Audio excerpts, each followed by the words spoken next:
Dennis Prager here. Thanks for listening to the Daily Dennis Prager Podcast. To hear the entire 3 hours of my radio show, commercial-free, every single day, become a member of Pragertopia. You'll also get access to 15 years' worth of archives, as well as the daily show prep. Subscribe at pragertopia.com.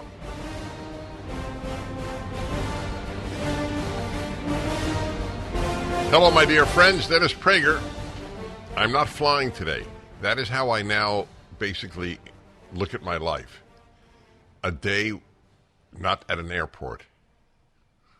Awesome. I'm back in L.A. next week. Tennessee and Mississippi. Just came from Minnesota. And this is going to...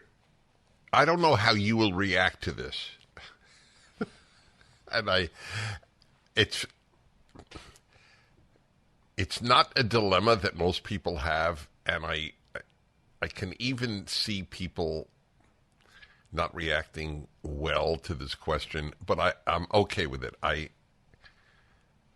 don't think, gee, how will they react? I just think, is it an interesting little observation about life?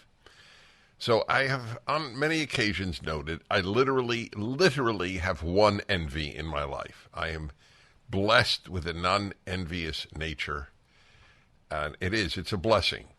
If you have one, you're cursed, and my heart goes out to you and anybody in your life, because it has repercussions. Anyway, I do have one envy, and that is people who have private jets.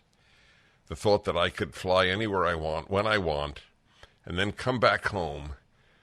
The time saving is just incredible. Okay. So I was talking to some donors to PragerU in Minnesota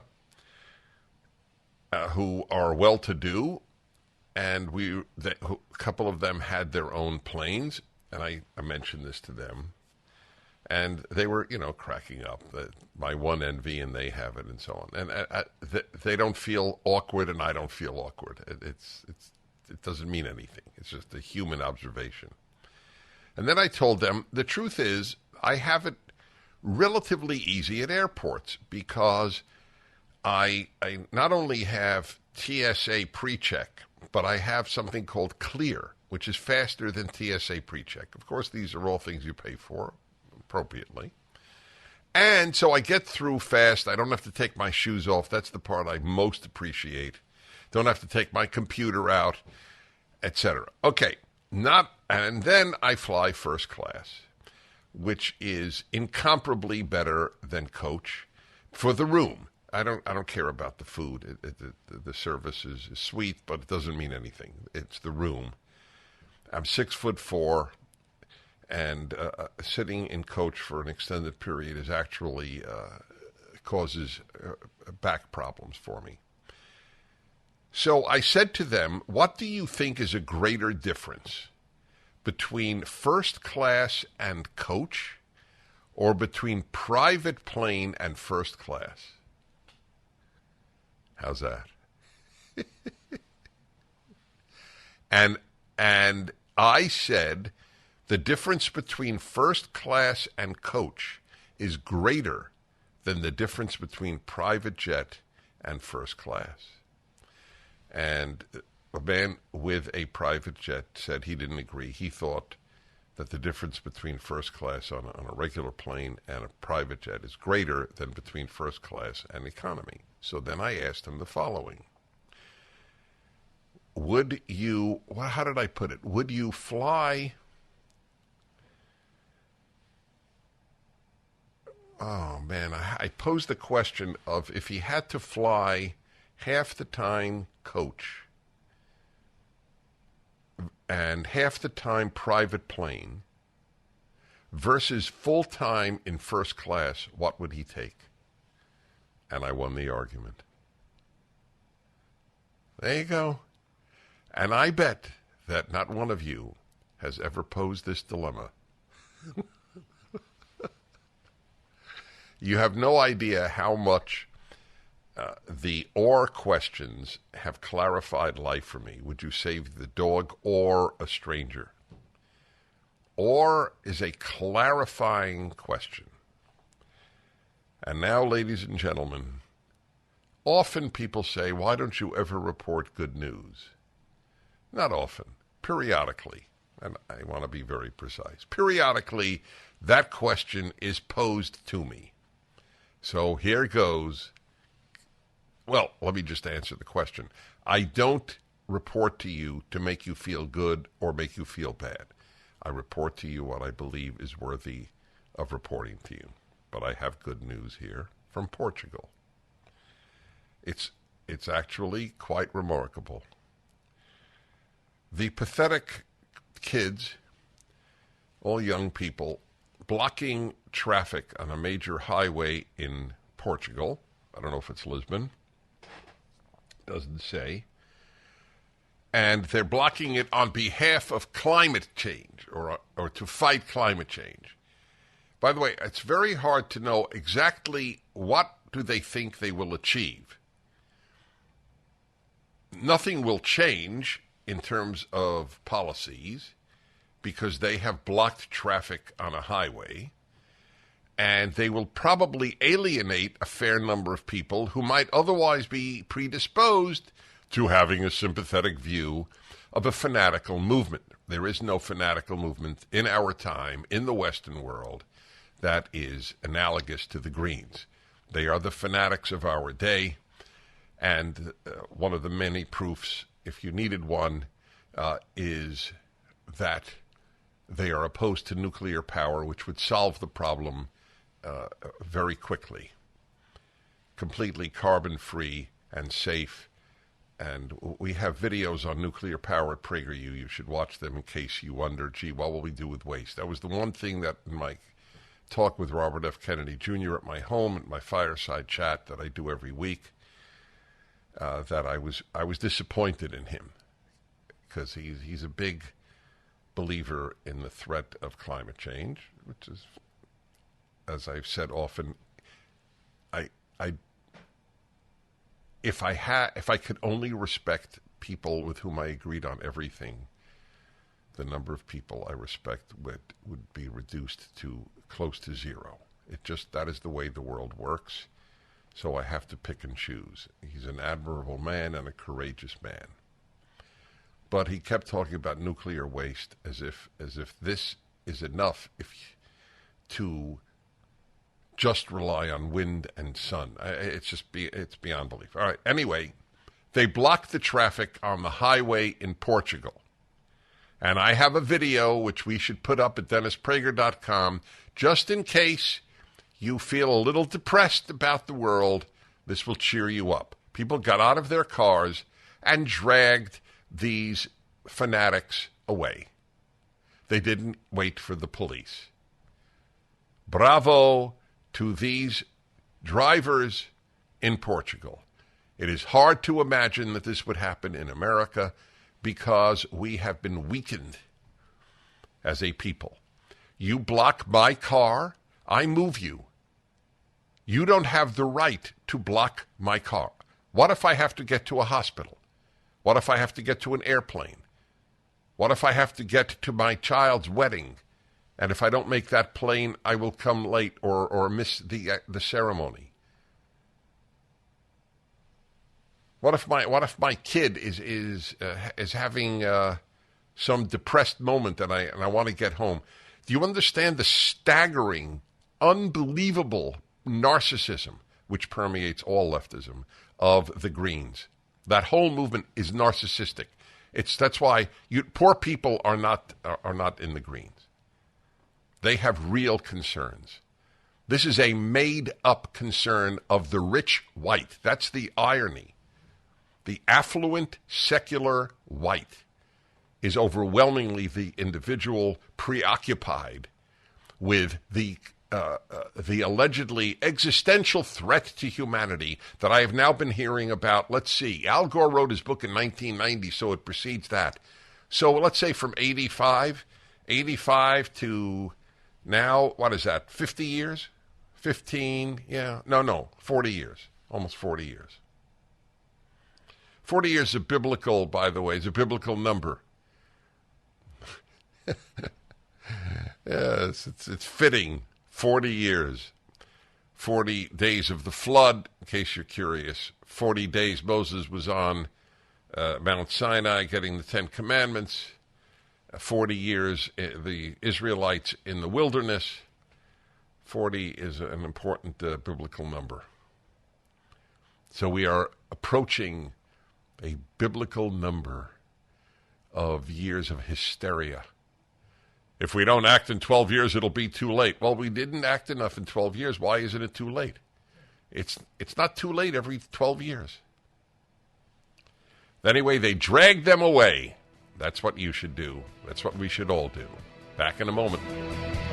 Mike Lindell has a passion to help you get the best sleep of your life. He didn't stop at the pillow. Mike also created the Giza Dream bed sheets. These sheets look and feel great, which means an even better night's sleep, which is crucial for overall health. Mike found the world's best cotton called Giza. It's ultra soft and breathable, but extremely durable. Mike's latest deal is the sale of the year. For a limited time, you'll receive 50% off the Giza Dream sheets, marking prices down as low as $29.98, depending on the size. Go to mypillow.com, click on the radio podcasts square, and use the promo code Prager. There you'll find not only this amazing offer, but also deep discounts on all MyPillow products, including the MyPillow 2.0 mattress topper, MyPillow kitchen towel sets, and so much more. Call 800-761-6302 or go to mypillow.com and use the promo code Prager.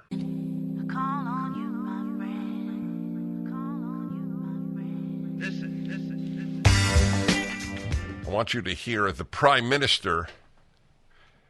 You have to understand, folks, we're fighting back. You remember my motto, despair is a sin. Despair is a sin. Say that to yourself when you wake up and when you go to bed and when you walk by the way, to quote Deuteronomy. Deuteronomy.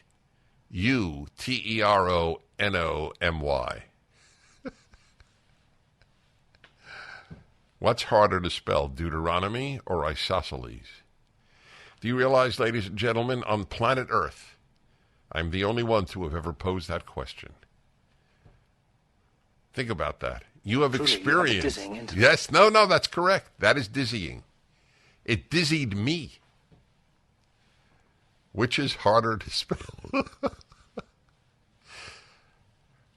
The absurdities that float through my mind at any given moment could fill a radio show.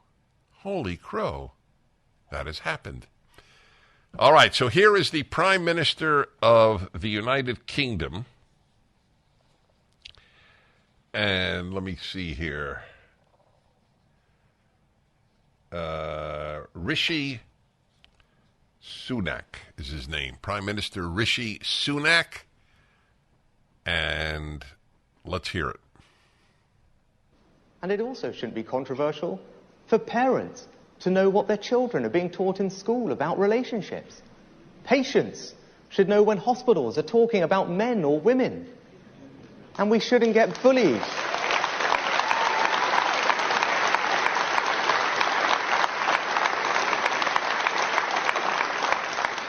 And we shouldn't get bullied into believing that people can be any sex they want to be. They can't. A man is a man and a woman is a woman. That's just common sense.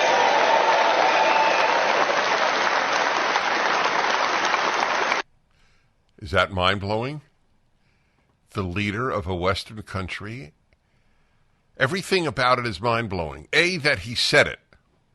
A man is a man and a woman is a woman, and you can't become the other. That is a fact, ladies and gentlemen. You are lying to yourself in a way that should scare you and everyone around you if you believe otherwise. It means that you have no interest in truth or in science. You have interest in going along with the mob. It is a mob mentality. It is left-wing sickness that a man can become a woman. You cannot. Doesn't mean you should be hurt. It doesn't mean you should be ostracized. It doesn't mean a whole host of things. but it does mean that some conviction that truth matters should exist on the left, but it doesn't. Truth is not a left-wing value. Never has been. That's why the Communist Party in the Soviet Union named their newspaper Pravda, which means truth. The left sets truth. There is no truth. It's like Oprah Winfrey's. What is your truth? That is it. What is your truth? And interesting, isn't it? What is your truth? It's like, what is your weather? Has anybody ever said that? What is your weather? Well, wait a minute. There is weather. This is the humidity. This is the wind. This is the temperature. It isn't my weather. Wow, we got to keep that, Sean. That is Hall of Fame. You understand? Whenever you get down, which, it happens every February 30th. No. Every December 32nd. There you go. It happens. It happens. But anyway, seriously, whenever we get down, I want to play the Prime Minister of Britain. Boris Johnson, how Boris Johnson became Prime Minister from the Conservative Party is one of the questions like why God created the mosquito that is not fully answerable to the human species. Why Boris Johnson is considered a conservative and became the head of the Tories. Anyway, this man, whose ethnicity is not Anglo, is telling the truth. You know there are two aspects that are equally amazing. One is that he said it. The other is that he needed to say it. As recently as 5 years ago, if the Prime Minister of Britain had gotten up, of the United Kingdom had gotten up and said this, a man is a man and a woman is a woman and you cannot become the other, people would have thought that the person had early dementia. Why, Mr. Prime Minister, did you feel need to say that? Are we now going to announce that a human cannot become an animal? Well, so you realize I have brought to you, my dear listener, I have brought to you two wonderful pieces of news. What the Portuguese drivers did to the bored, fanatical, scared kids. I both have contempt for those young people, and I pity them. Remember what the left has done here in America and in many places, but here in America, your future stinks and your past stinks. Isn't that beautiful? Aren't you just a fan of the left? Your future stinks. Yeah, you know what? I got to write a column on this. The message to young people. The messages of the left. Your future stinks. Your past stinks. You may not be a boy or a girl. Wow. If you're white, you are a racist. Think of the messages. Do you know of a positive message of the left? Something that ennobles, that lifts the spirit, that lifts, or most important to me, offers you a way to improve your moral character?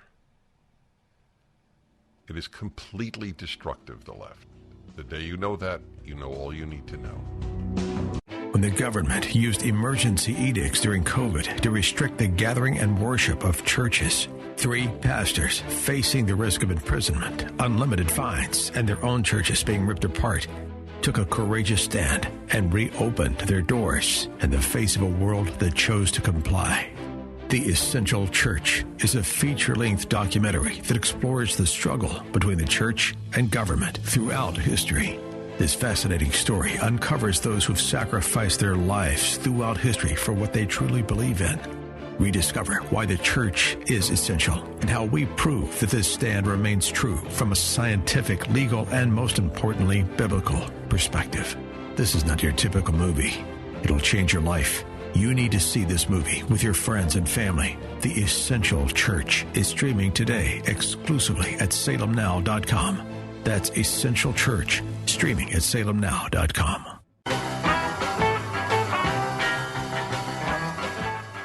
I'm Dennis Prager.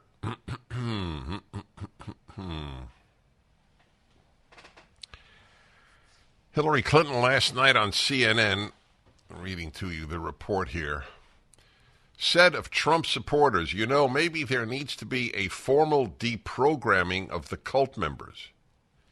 That's funny. So the people who believe that men can become women and that such men who say they're women can be naked in a girl's locker room and compete with them in sports, they're not in a cult. We who think they're sick, we're the cult. Everything is backwards. Everything. Look, Stalin called Trotsky a fascist. There you go. That's when it began. You call your enemies what you are. It's a basic rule on the left since the inception of the modern left. This, among other things, came in the context, this is from Matt Taibbi, in the context of a report in Newsweek to the effect that the federal government, listen to this, and the FBI in particular, has, quote, quietly created a new category of extremists that it seeks to track and counter: Donald Trump's army of MAGA followers. So the FBI is now monitoring MAGA followers? Tens of millions of Americans are now to be monitored? The FBI has... Why has the FBI become the opposite of what it was intended to be? Because everything the left touches, it destroys. The FBI is just another example. More from Taibbi. In addition to the obvious observation that people like Hillary seem increasingly unmoored from reality, as well as willfully deaf to the political consequences of their words, maybe we need to formally deprogram you, makes the basket of deplorables episode seem like a Valentine's Day card. Someone should point out that a month ago on September 8th, Joe Biden renewed the original state of emergency issued 3 days after 9/11 by George W. Bush.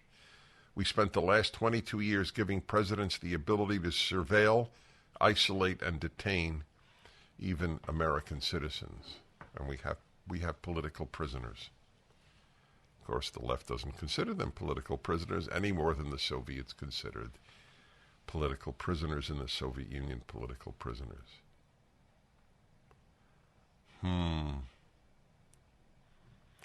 Well, you know my regular observation on the uselessness of the conscience, by and large, in human history. Because every leftist sleeps well, at least with regard to their leftism. They may not sleep well for other reasons. You know what I wonder about? There's no way. I don't think there's a way. No, it's not true. I think there might be a way.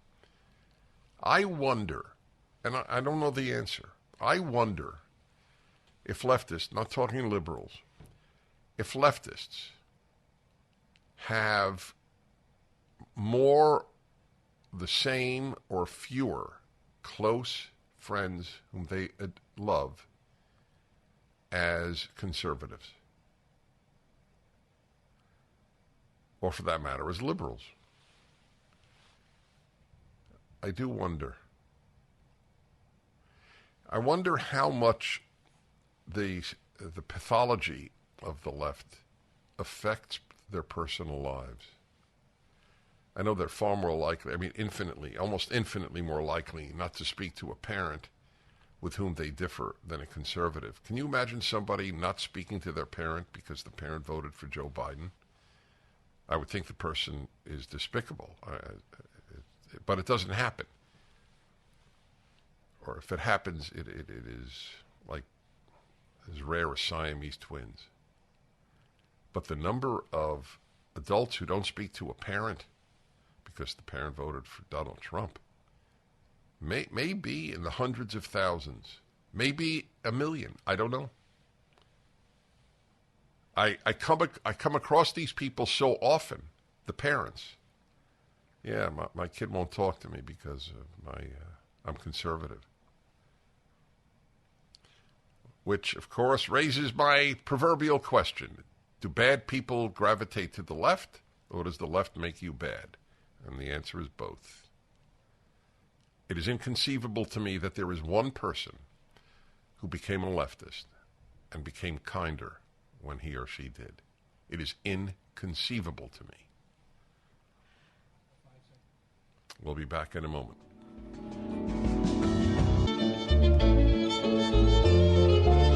Too bad. A guy just hung up. It happens. When did it happen? I'd say every other week. I'm about to take a call. Somebody was, and the reason it was about the first class versus private jet, and the reason I would take it is because it's a lesson in clear thinking that I wanted to review. It's a real gift, but there is so much that works against clear thinking. Wishful thinking works against clear thinking. Emotions, anger, jealousy, ideology, the amount that works against clear thinking.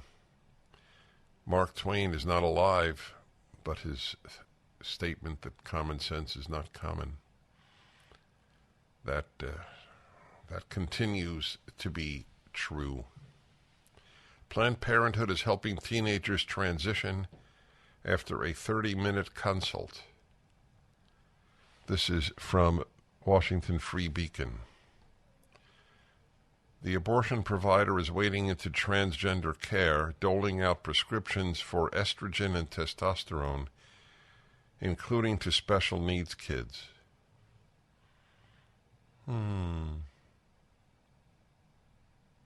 See, this is a good example of the people doing this think they're wonderful. A lot of evil has been done by people who think they're wonderful. That's why the conscience is largely useless in most cases. In some cases, it is not. Look, either Planned Parenthood's view on these matters is beautiful or mine is beautiful. Right? Both can't be. We're opposites. We are opposites. So either I'm mean and cruel, or they're mean and cruel. Or you don't like mean and cruel, either I'm entirely wrong or they're entirely wrong. Or I'm largely wrong or they're largely wrong. It is a fascinating thing when I hear from people, callers or read people, we just have to find a middle ground. What is the middle ground between believing that a human fetus is not human and a human fetus is human? Where is there a middle ground? It's somewhat human. Even if you're completely pro-choice, you have to admit that what I'm stating makes sense. What is the middle ground? There might be a middle ground legally, and by the way, I am for a middle ground legally, because I always believe the best is the enemy of the better. But morally and logically, there is no middle ground. It is either human or it's basically a pimple. And those who say a woman can do what she wants with her own body regard the human fetus as, and I'm using their terminology saying fetus, as a pimple. Either men cannot become women, or women cannot become men, or they can be. What's the middle ground? You could become half a woman, half a man? Where's the middle ground?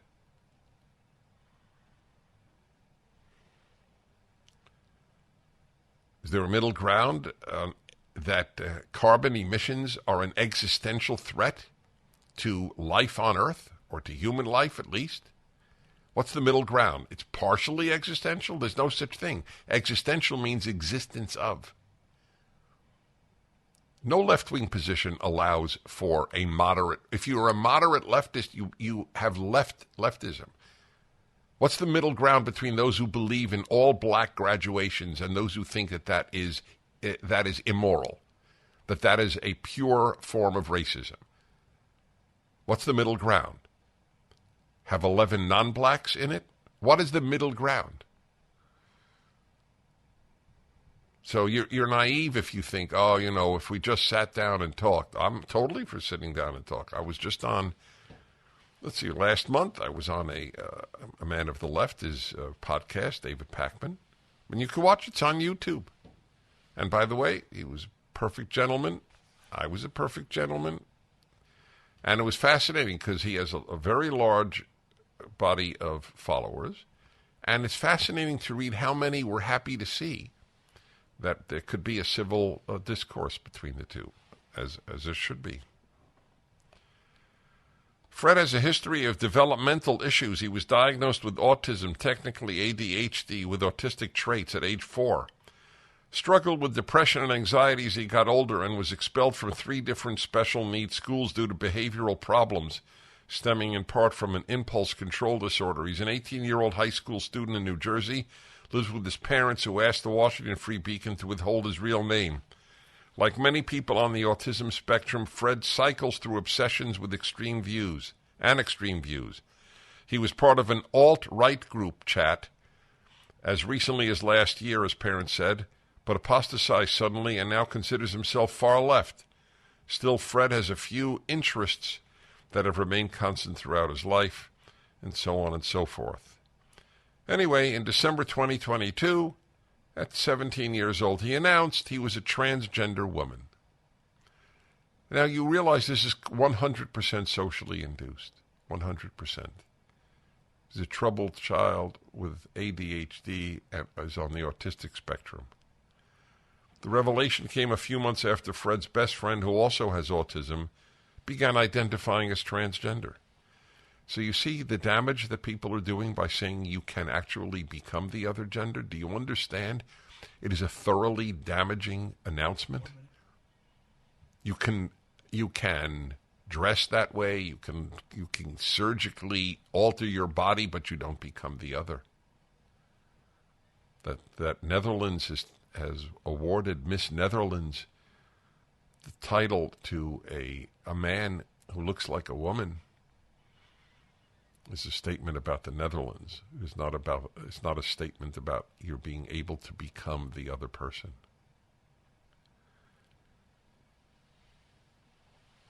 And then they go to Planned Parenthood and then they get hormone blockers. I don't know how a good society produces so many awful people. It's a riddle.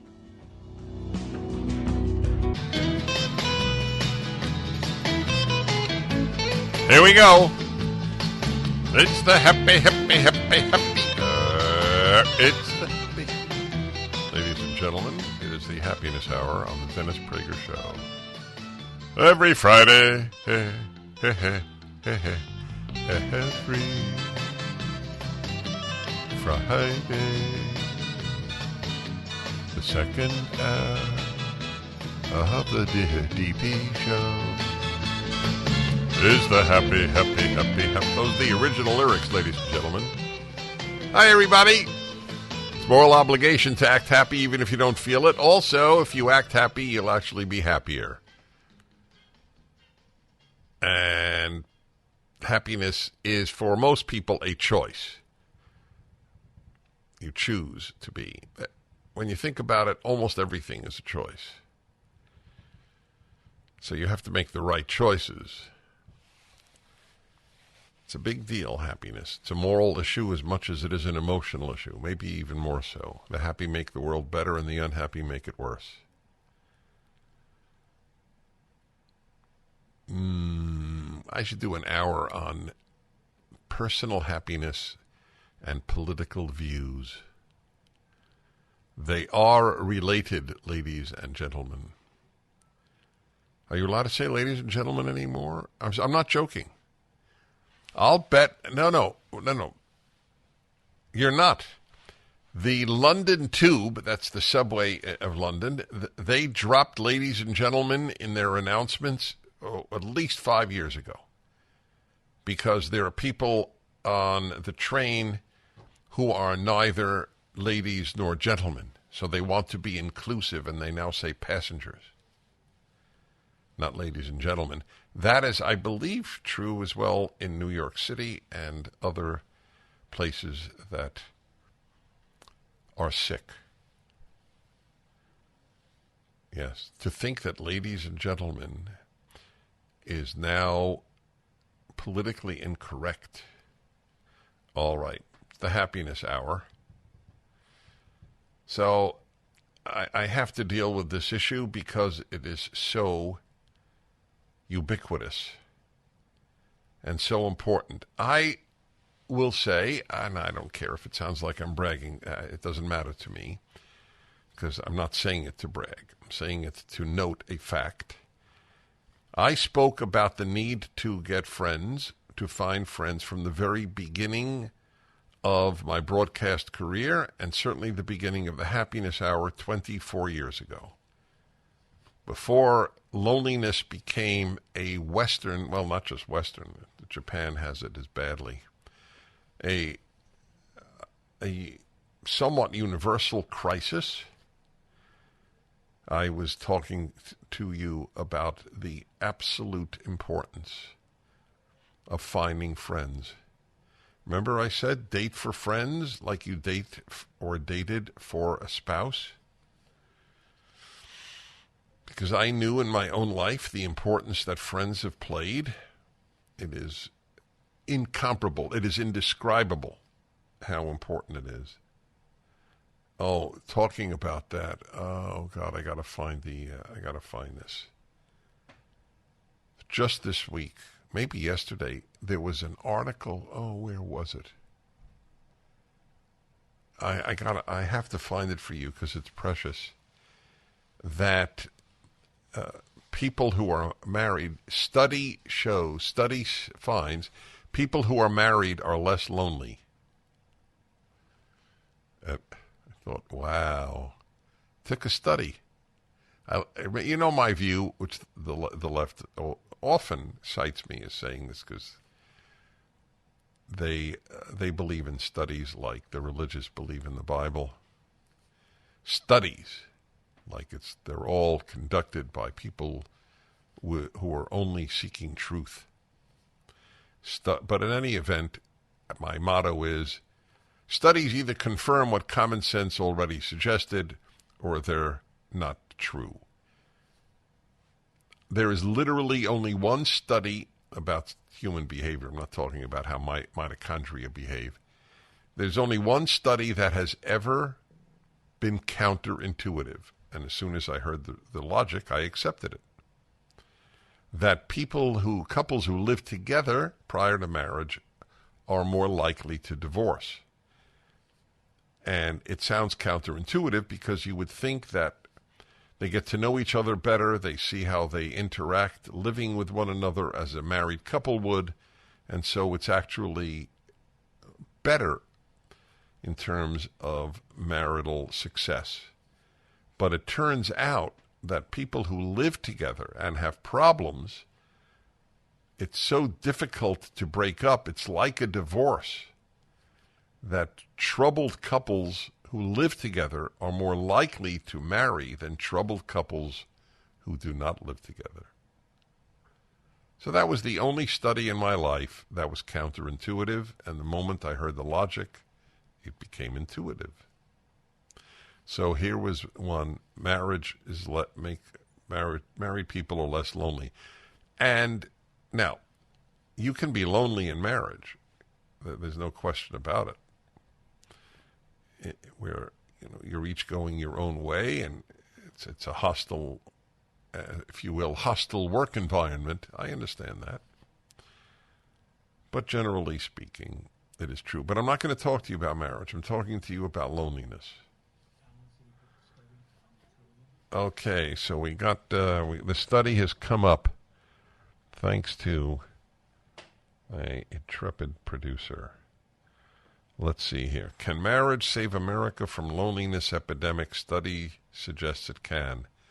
Turns out it's in Newsweek by a man I adore. Right? Is that correct? Yes, Lee Habib. I adore that man. And by amazing coincidence, he actually quotes me in the piece. It's very funny when I read a piece that has nothing to do with me, and then I see I'm quoted. That, I must admit, is jolting. And he quotes me. He says, it didn't take long. This is how he begins his piece in Newsweek. It didn't take long for God to address man's potential loneliness problem in the Old Testament, the first half of the world's best-selling book. Actually, I think it's the first two-thirds. Indeed, it happens just 36 verses into the book that joins two major religions, Judaism and Christianity, and that has informed Western civilization. Genesis 2:18. That's the second chapter of the first book. And the Lord God said, it is not good for man to be alone. Until this verse, Dennis Prager explains in his book, The Rational Bible, Genesis, the only adjective God used to describe what he had created was good. Now, for the first time, God declares something not good. Yes, not good to be alone. That's correct. So I want to talk to you about that. Then he goes on to quote John Milton, Paradise Lost. That's nice. In the words of the great 17th century author John Milton, loneliness is the first thing which God's eye named not good. I have often quoted, and I do in my Bible commentary, The Rational Bible, a Christian pastor whose name I never learned, but I'm morally bound and religiously bound. In Judaism, you are not allowed to cite a source and not name the source. But I don't know the name, so I just said it was a Protestant minister who said that God was saying, even I, God, do not assuage your loneliness. You need a human being or human beings. After all, Adam knew God. Some Christian pastor did a whole video criticizing me for saying that. He said, God is completely sufficient. And I devoted a fireside chat, my weekly PragerU fireside chat. I devoted one to responding to his video. You should see it. It's very illuminating. When religious people say things that are so obviously wrong because their ideology makes them say it. Really? God alone assuages loneliness? Really? Maybe in some people, but in the vast majority of humans? You're in solitary confinement for years, and you believe in God, you won't go crazy? God made us to need human beings. Why isn't that a beautiful thing? So I want to talk to you about solving this if it's possible. There are ministers of loneliness in countries, Sweden, Britain, Japan. Back in a moment. 1-8-PRAGER 776. Dum dum dum dum.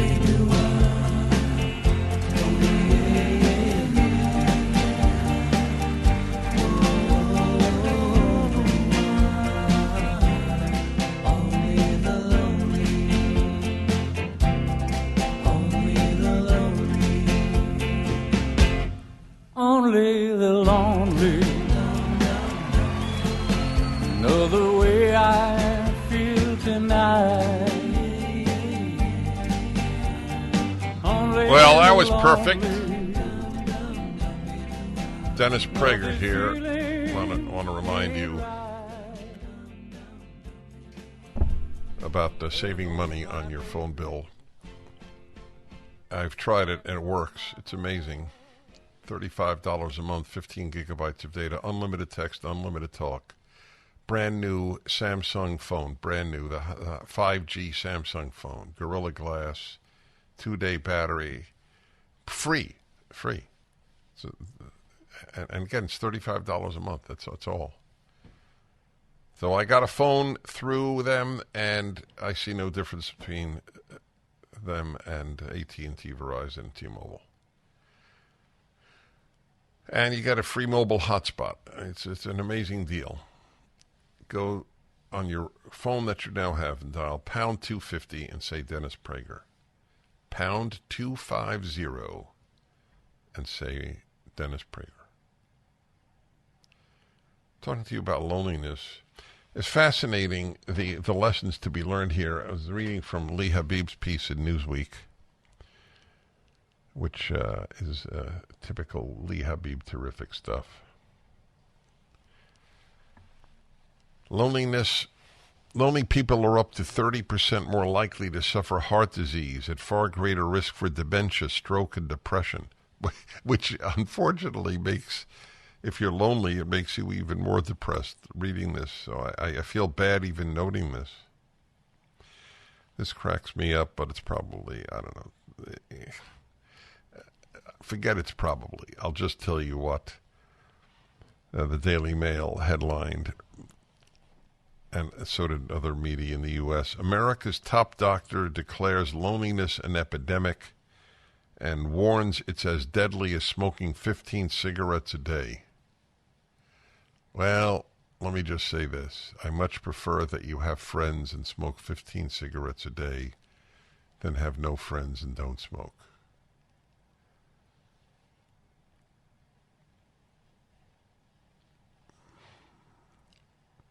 So how do you combat this? By the way, it's worse with young people. That's amazing.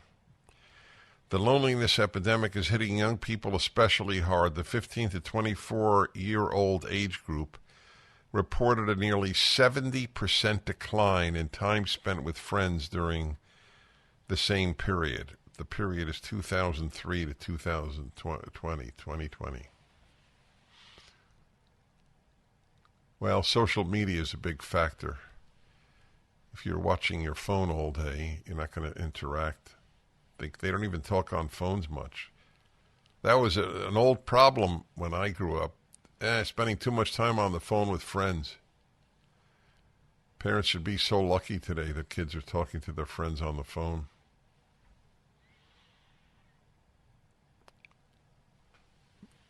The more you go back, the more kids played with other kids at all ages. Let's get together, let's go to the pizza joint. Let's go for a burger. Let's go to a movie. Time in youth was spent with other youths. And then TV started the curse. As I have said for 40 years broadcasting,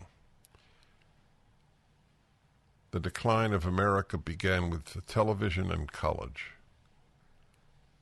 Colleges stink. Fools are making fools. Most of you listening know that's true, but it's hard to face because you so want your kid to go to college, and I totally understand that.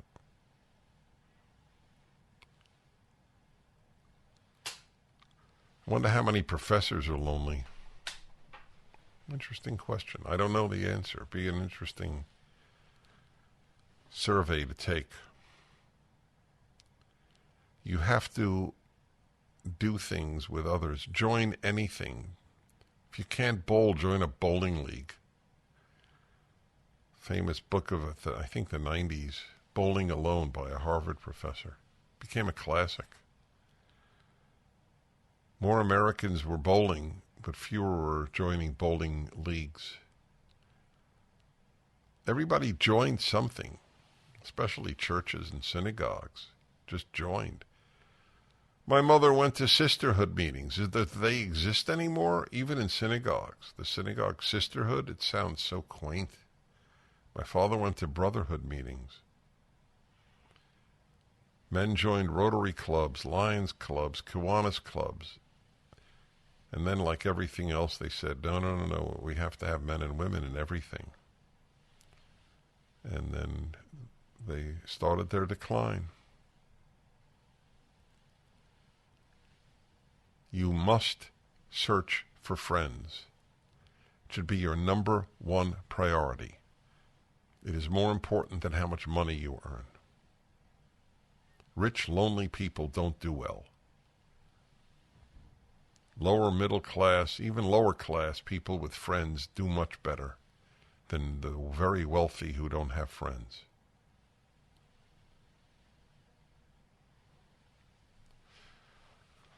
Let's see here, 1-8-PRAGER-776.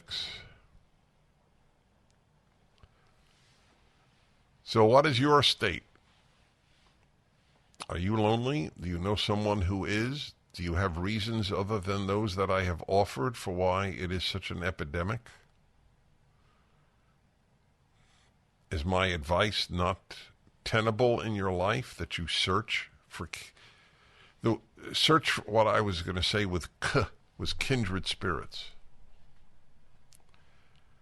That's how you. I don't know how you have friends. Some people have friends who are not kindred spirits, who do differ on fundamentals of life, and God bless them. I don't want to break up those friendships, but they can't be as deep. Usually, they can't be as deep as friendships with people who share your values, because I've always defined best friend as someone to whom you can say anything. The more you can say, the closer you will be. Very important lesson in happiness and friendship. The more you feel free to express yourself with a friend, the closer you will be with that friend. Same with your spouse. The more you hide, the less close you are. Rule of life. The more you hide, the less close you are. It is even true with children. If you had to hide who you are from your child, you're less close. 1-8-PRAGER-776. God only knows what I'd be without you. If you should ever leave me, Wow. will life would still go on? Loneliness is the subject of this happiness hour. I was ahead of the curve 40 years ago, begged people to find friends. 25% of Americans 40 years of age have never been married. Never. It was 8% in 1980? 1980. No, 6%. 6% of people 40 had never been married in 1980. 40 years later, 25%. Really sick stuff going on in the society. The feminist message has ruined so many lives that it's hard to imagine a competing disaster compared to feminist ideology. You don't need a man. Brilliant. Very unhappy human beings. If you read, I got to tell you, I read, and it was a service to you, my friends. It was done solely because I do a show. I read The Feminine Mystique, sort of the Bible of the modern feminist movement. It was written in the 60s by Betty Friedan. Betty Friedan, if there was a picture of an unhappy human being, there would be a picture of Betty Friedan, who led a perfectly legitimate middle-class life, and she was a profoundly unhappy human being.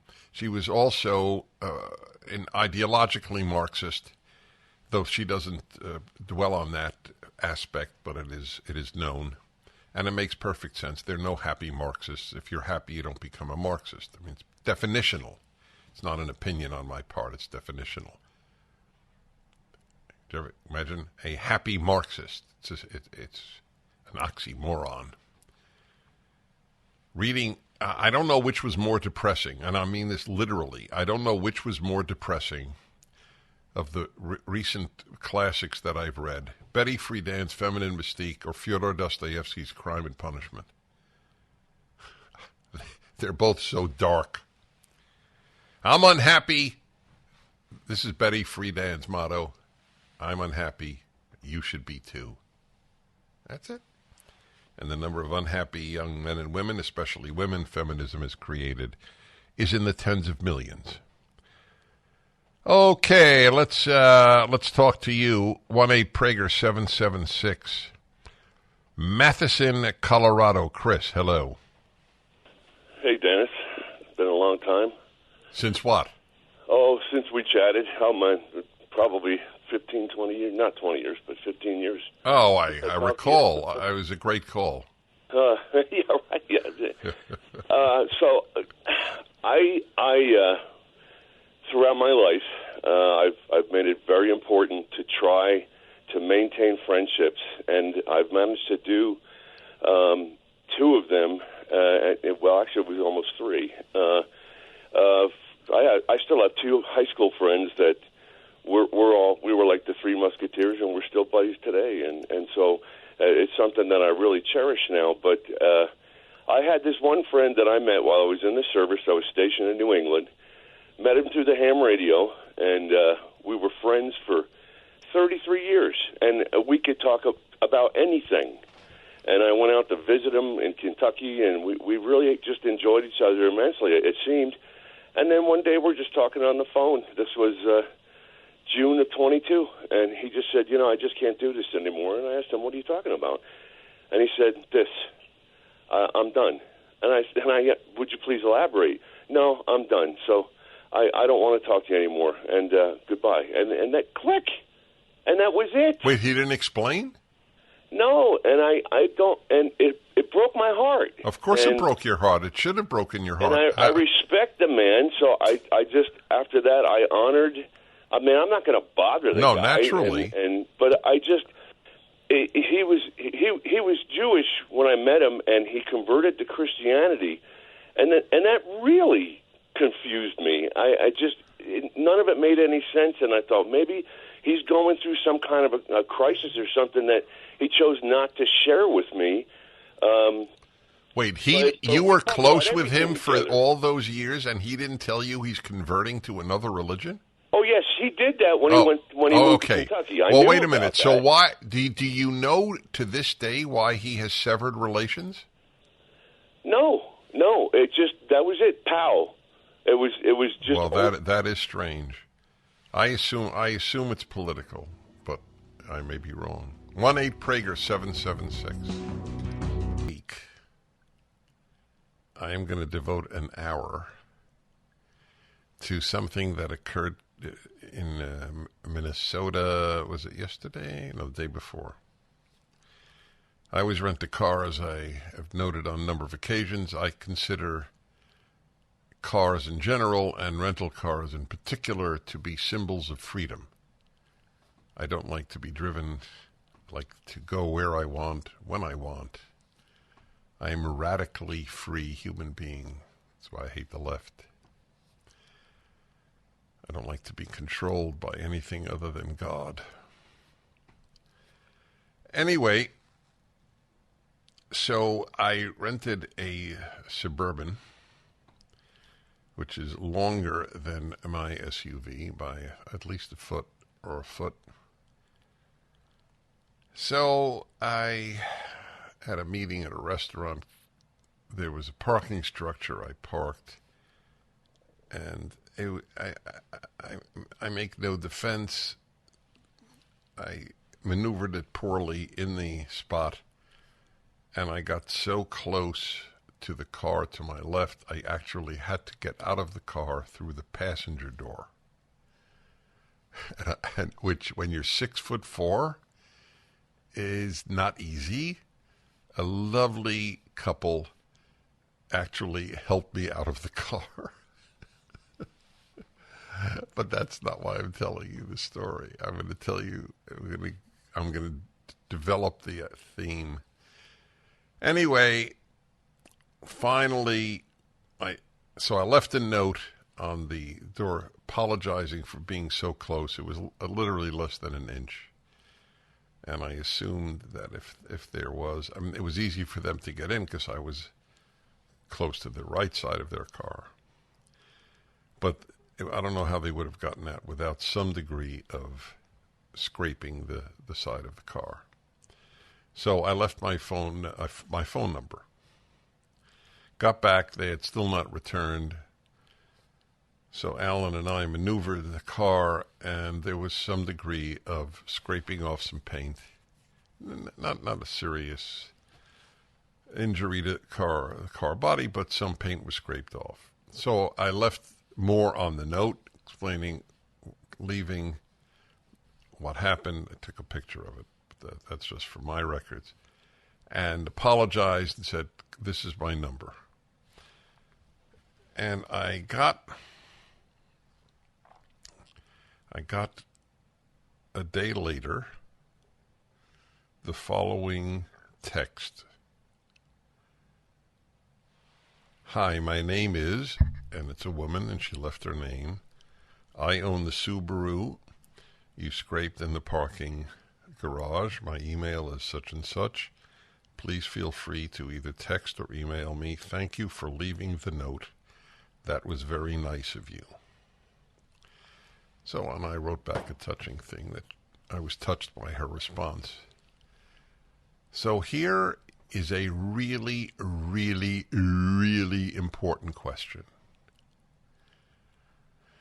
And I'm not going to discuss it now, and I don't normally do this, raise an issue and then say we're going to leave it for now, but it's on my mind. And what percentage of Americans who did that to a car in the parking lot would leave a note? My point, I give you my word of honor, is not to praise me. It is to find out what you think the honesty quotient, the HQ, which is infinitely more important than the IQ, is of our fellow Americans. I have no idea what the answer is. So it will be a very interesting thing to discuss. By the way, it's also an interesting thing to discuss. Why did I do that? Why did I leave a note? You know, I analyze everything. I always wanted to understand life since I was in high school. So why did I? And that's part of what I want to discuss next week, because that's not easy. So the obvious answer is that's the right thing to do. Yeah, but so what? People who wouldn't leave a note would also think that's the right thing to do, but not do it. So clearly, that's not enough. I can't wait to devote an hour to that. I remember Sean told me once that he had actually smashed into a car. The car went up in smoke and didn't leave his number.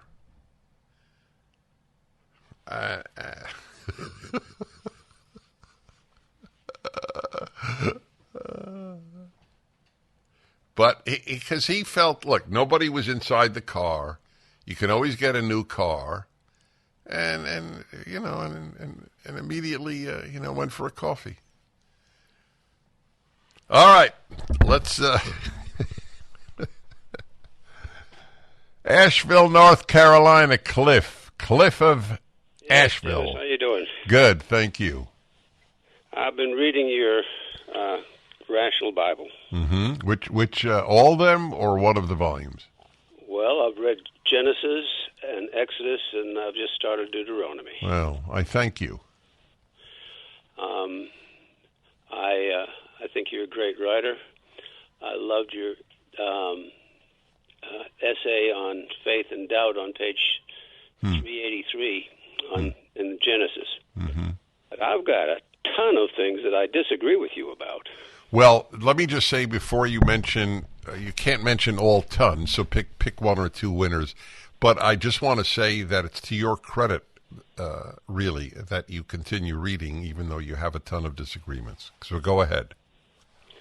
Well, I guess the one that I would certainly win about would be around page 282 in Genesis, your book in Genesis. You accuse Abraham's servants of embellishing his mission because he said that his master had sent him to his kin.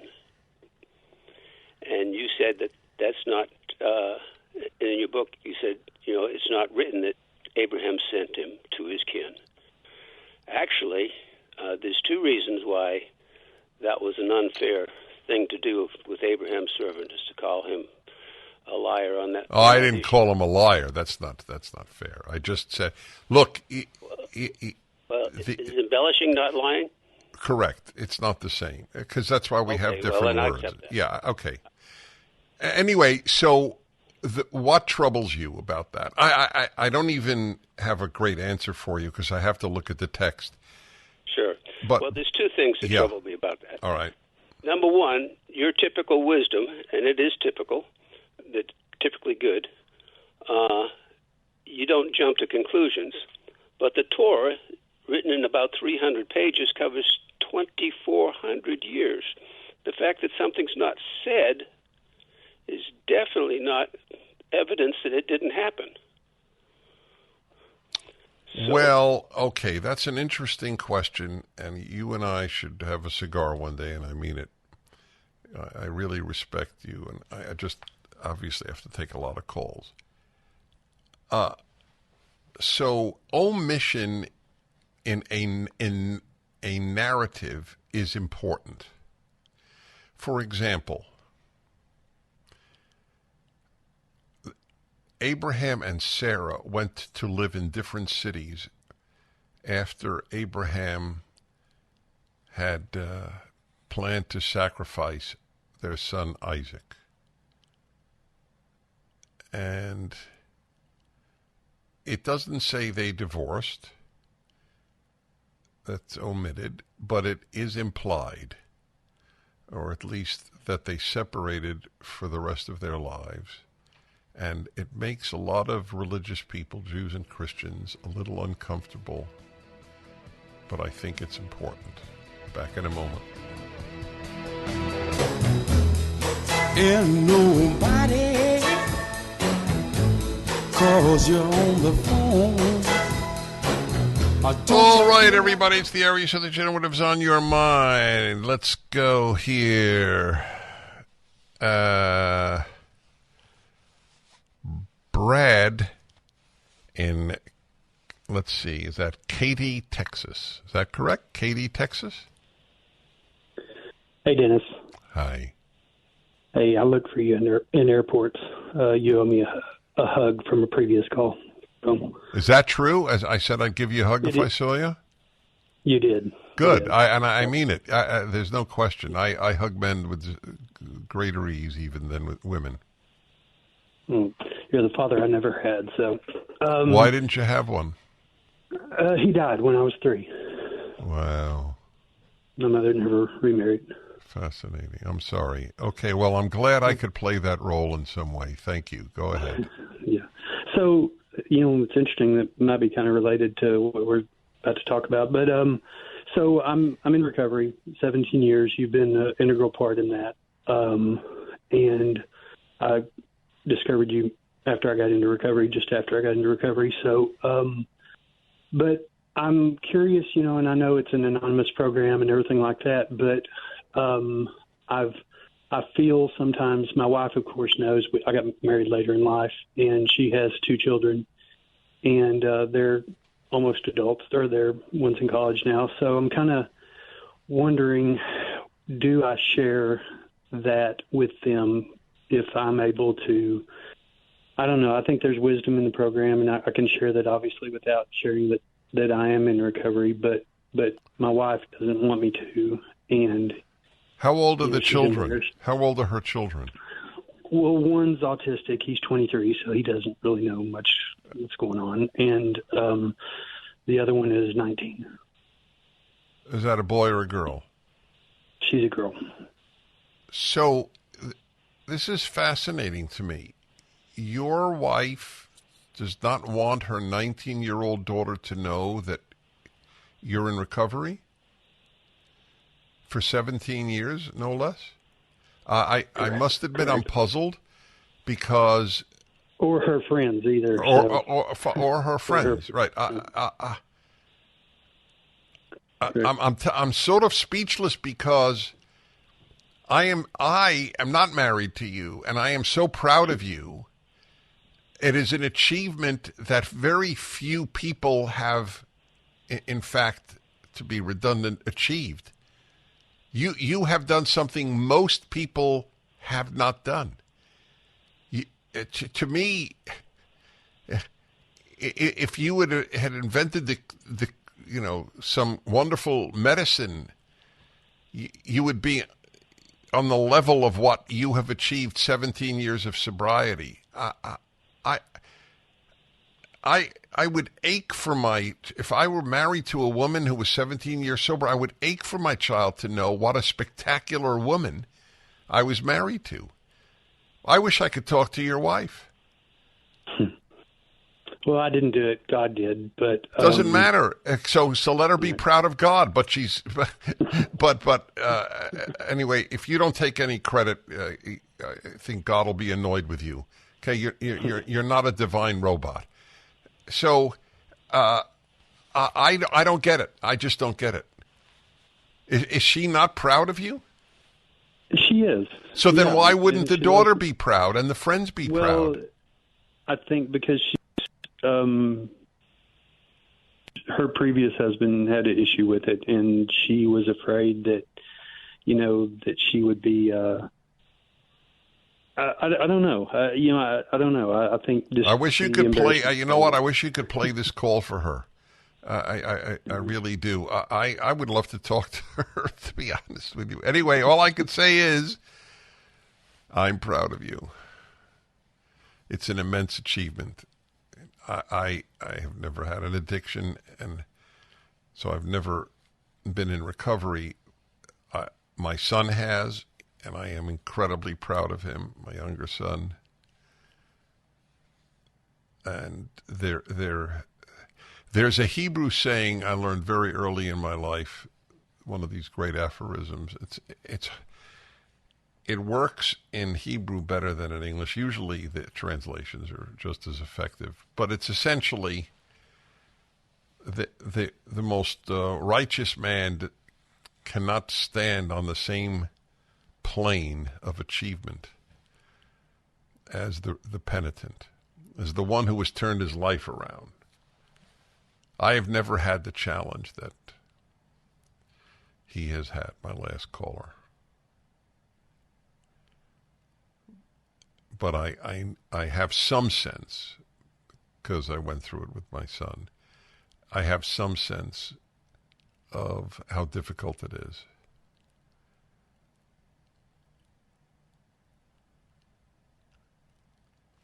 I don't know. I'm not blaming the wife in the least. I give you my word. All of you, I give you my word. I'm not. But it would strike me in an analogous situation that I would point to this man that I married, say, you think he's impressive. Well, let me tell you how impressive he is. That's the rhetoric that I would use in such a case. We who have not been addicted stand in awe of those of you who have attained sobriety, whether it is gambling, drugs, alcohol, or whatever it might be. We continue. Dennis Prager Show. Dennis Prager here. Thanks for listening to the Daily Dennis Prager Podcast. To hear the entire 3 hours of my radio show, commercial-free, every single day, become a member of Pragertopia.